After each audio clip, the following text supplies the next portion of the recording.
Chapter 1. Pleased to meet you. One of your philosophers said, "It is not to be thought that the life of darkness is sunk in misery and lost in sorrow. There is no sorrow, for sorrow is a thing that is swallowed up in death, and death and dying are the very life of the darkness." He was a shoemaker. He was right, and it matters more than anything. According to him, the visible world is a manifestation of eternal light and eternal darkness, and it is in eternal opposition that eternity has revealed itself. The fall was necessary for creation to escape its first imperfect stasis and seek a truer form. Heresy? Well, then, I am the heresiarch. The philosopher died of a bowel disease. Those who do not exist cannot suffer, and are of no account to any viable ethics. If the true path to goodness is the elimination of suffering, then only those who must exist can be allowed to exist. It is the nature of life to favor existence over non-existence, and to prefer the fertile soil to the poisoned wind, because those who open their mouths to that wind pass from the world and leave no descendant, whether of flesh or of thought. But imagine the abomination of a world where nothing can end, and no choice can be preferred to any other. Imagine the things that would suffer and never die. Imagine the lies that would flourish without context or corrective. Imagine a world without me. Chapter 2. The Gardener and the Winnower. Once upon a time, it was before time because time had not yet begun, a gardener and a winnower lived together in a garden.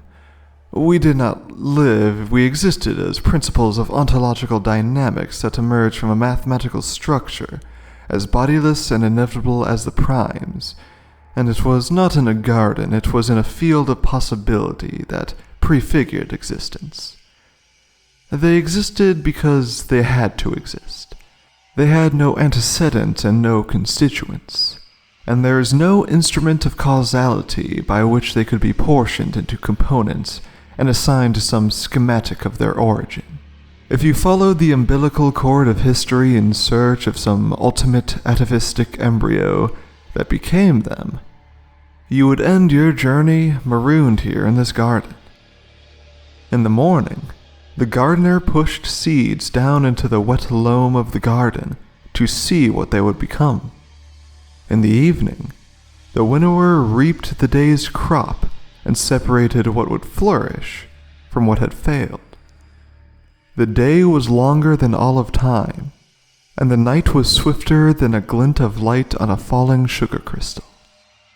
Insects buzzed between the flowers, and worms slithered between the roots, feeding on what was and what might be, the first gradient in existence, the first dynamo of life. Rain fell from no sky.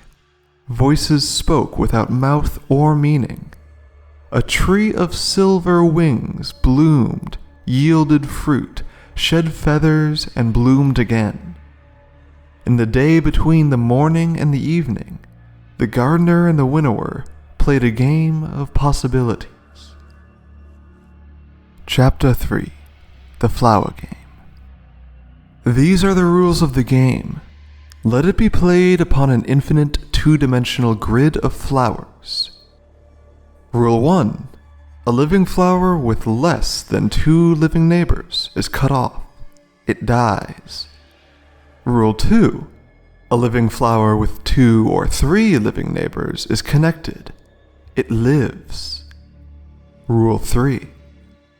A living flower with more than 3 living neighbors is starved and overcrowded. It dies. Rule 4. A dead flower with exactly 3 living neighbors is reborn. It springs back to life. The only play permitted in the game is the arrangement of the initial flowers. This game fascinates kings. It occupies the very emperors of thought.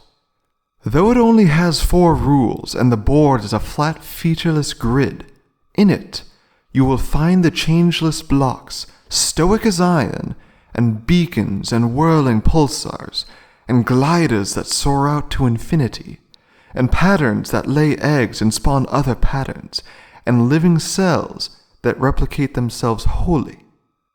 In it, you may construct a universal computer with the power to simulate, very slowly, any other computer imaginable, and thus simulate whole realities, including nested copies of the flower game itself. The game is undecidable. No one can predict exactly how the game will play out, except by playing it. And yet, this game is nothing compared to the game played by the gardener and the winnower. It resembles that game as a seed does a flower. No, as a seed resembles the star that fed the flower and all the life that made it. In their game, the gardener and the winnower discovered shapes of possibility.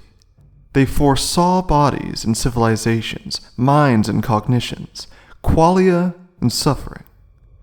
They learned the rules that governed which patterns would flourish in the game and which would dwindle.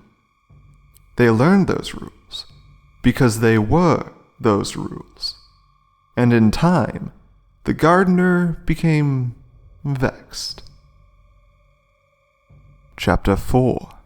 The Final Shape.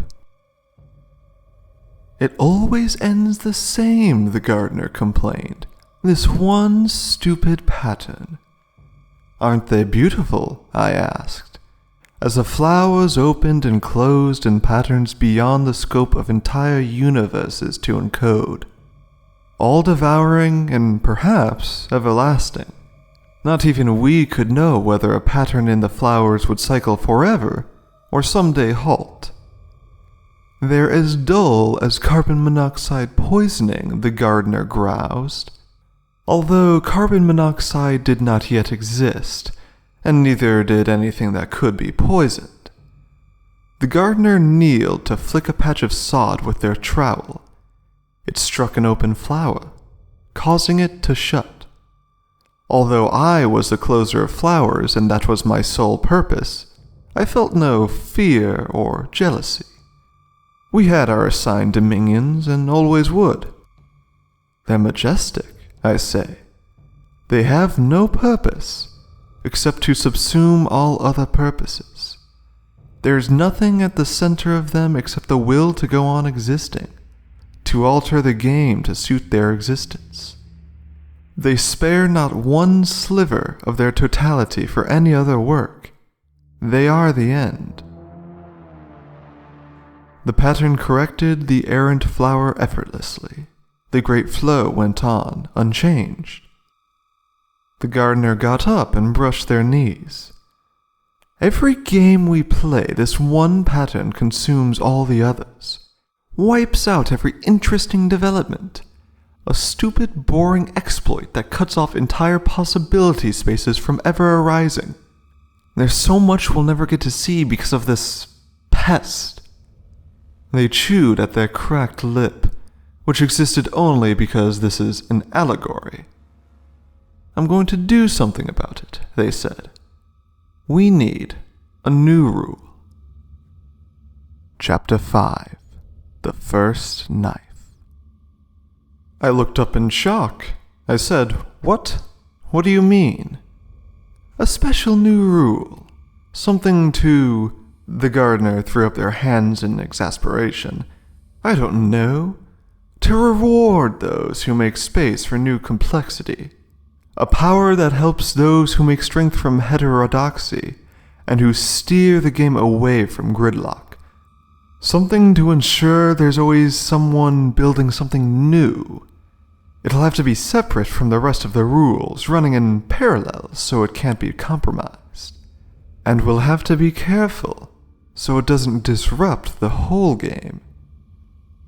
All you will do, I said, with rising panic and fury, is delay the dominant pattern that will overrun the others. It is inevitable. One final shape. No, it'll be different. Everything will be different. Everywhere you look, everything will be the same. Your new rule will only make great false cysts of horror, full of things that should not exist and cannot withstand existence, that will suffer and scream as their rich blisters fill with effluent and rot around them. And when they pop, they will blight the whole garden. Whatever exists because it must exist, and because it permits no other way of existence, has absolute claim to existence. That is the only law. No, the gardener said. I am the growth and preservation of complexity. I will make myself into a law in the game.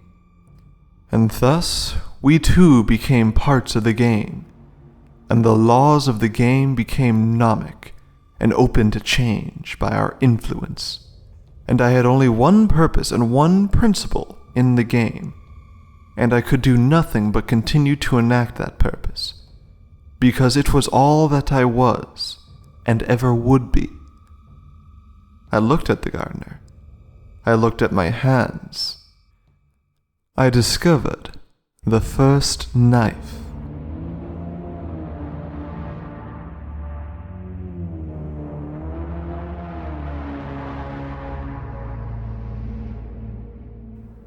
Chapter 6, P53. Let me ask you a question. In the 3 billion base pairs of your root species genome, there is a single gene that codes for a protein called P53. The name was a mistake. The protein only weighs as much as 47,000 protons, not 53,000. If you were a cell, you would think P53 was a mistake too. It has several coercive functions to delay the cell's growth, to sterilize the cell when it's old, and force the cell into self-destruction if it becomes too independent.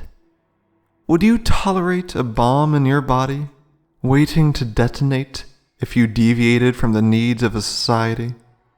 However, without P53 as an enforcer, the body's utopian surplus of energy becomes a paradise for cancer. Cells cannot resist the temptation to steal from that surplus. Their genetic morality degrades as tumor suppressor genes fail. The only way to stop them is by punishment. Now you confront the basic problem of morality.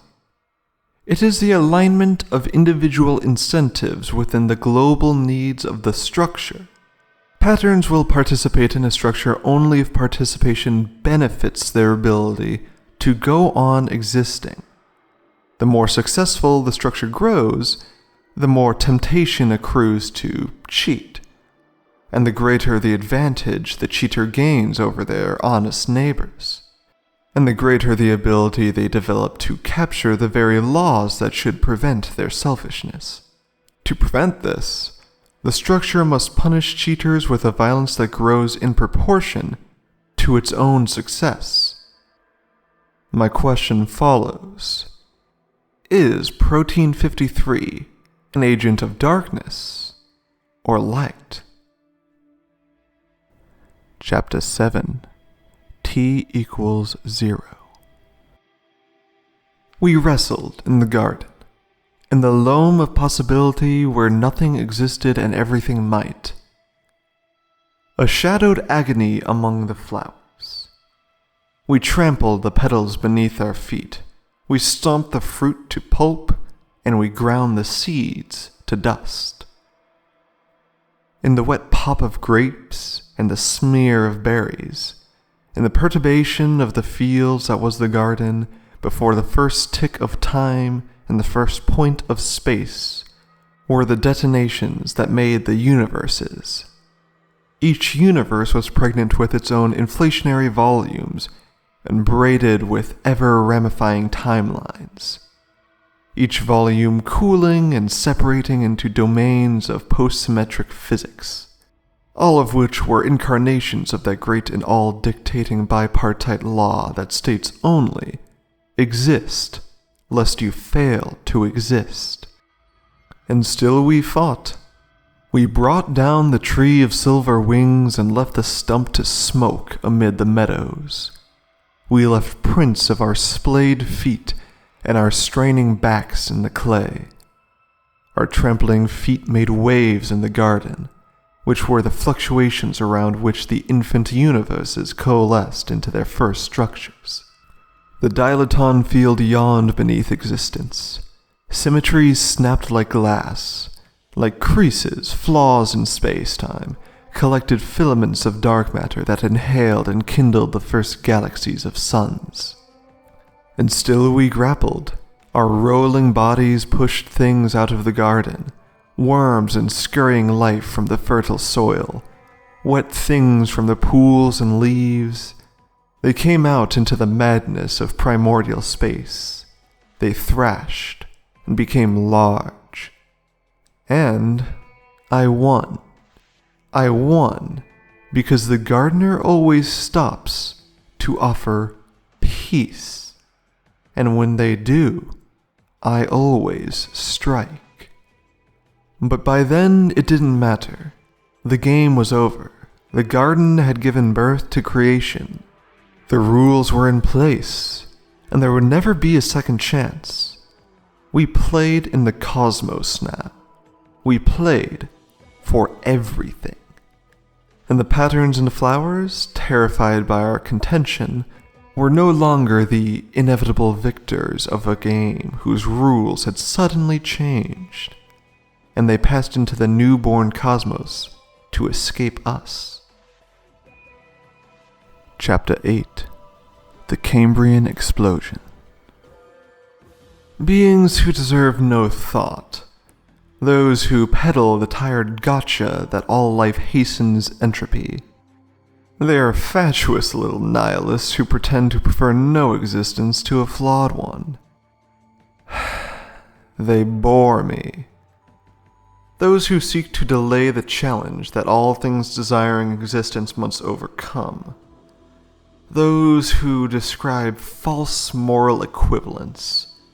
Now, I could not possibly communicate with you unless I could emulate your mind, and with that mind I acquire the moralities that govern you. By your laws, I and all my followers are evil. Evil. Since that first molecule coiled in the primordial sea, not one earthborn thing has known a monster like me. But did you know that I created you?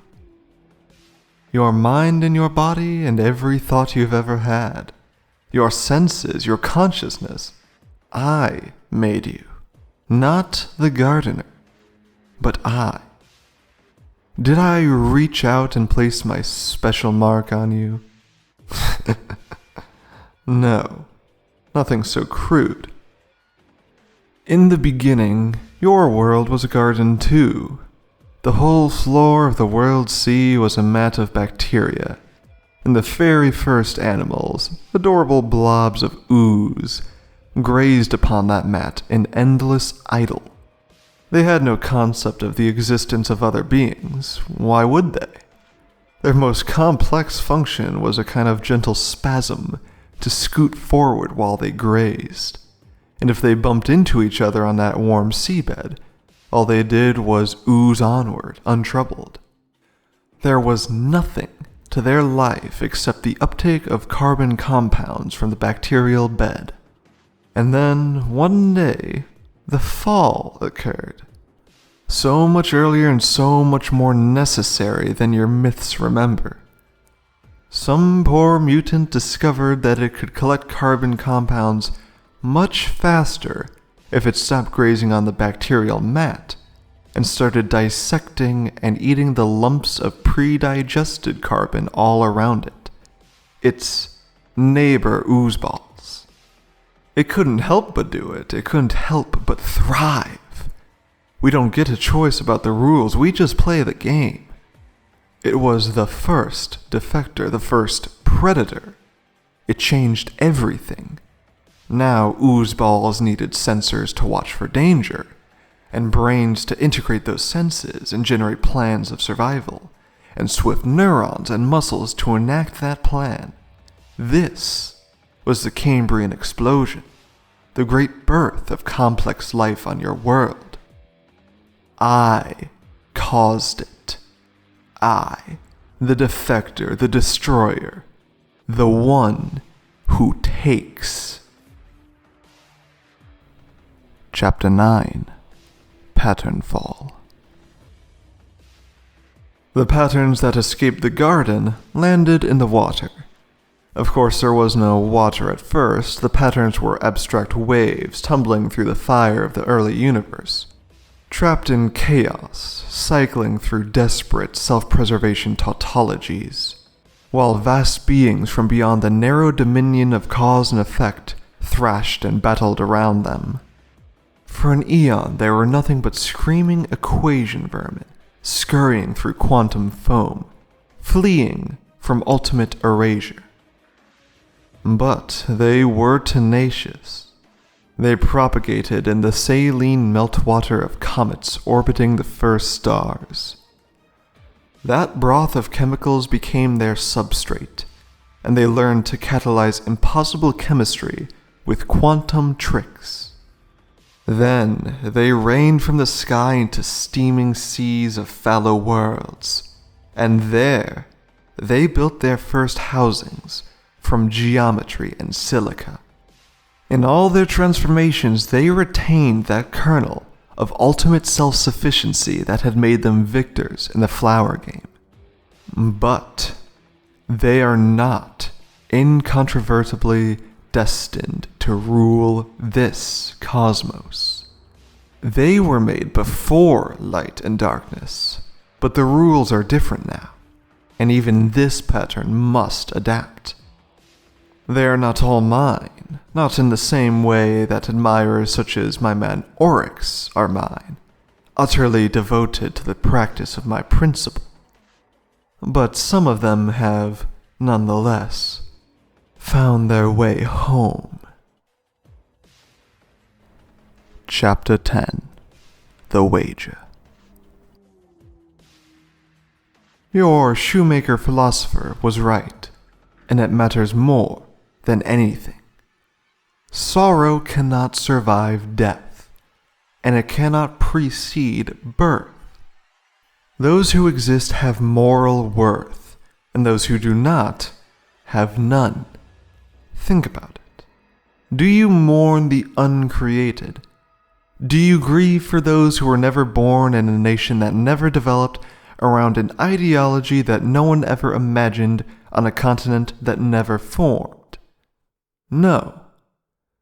And from that self-evident truth, you must raise your eyes to the ultimate revelation. Those who cannot sustain their own claim to existence belong to the same moral category as those who have never existed at all. Existence is the first and truest proof of the right to exist. Those who cannot claim and hold existence do not deserve it. This is the true and only divination, a game whose losers are not just forgotten, but are never born at all. That which cannot claim and hold existence is not real. You do not mourn the unreal. Why should you care for it, tend it, guard it? It was the gardener that chose you from the dead. I wouldn't have done that. It's just not in me. But now that they have invested themselves in you, you are incredibly, uniquely special. That wandering refugee chose to make a stand, spend their power to say, "Here I prove myself right. Here I wager that given power over physics and the trust of absolute freedom, people will choose to build and protect a gentle kingdom, ringed in spears, and not to fall to temptation, and not surrender to division, and never yield to the cynicism that says everyone else is so good that I can afford to be a little evil. The gardener is all in, and they're playing for keeps. They're wrong, or so I argue, for after all, the universe is undecidable. There is no destiny. We're all just making this up as we go along. Neither the gardener nor I know for certain that we're eternally, universally right. But we can be nothing except what we are. You have a choice. You are the gardener's final argument. It would mean everything if I could convince you that I am the right and only way. I truly value you. To the gardener, you're a means to an end. To me, you're majestic. Majestic. You are full of the only thing worth anything at all. I am, by the only standard that matters or ever will matter, the winning team. Existence is a test that most will fail. Would you not count yourself among the victorious few? Don't hurry to deliver your answer. I'll come over and hear it myself.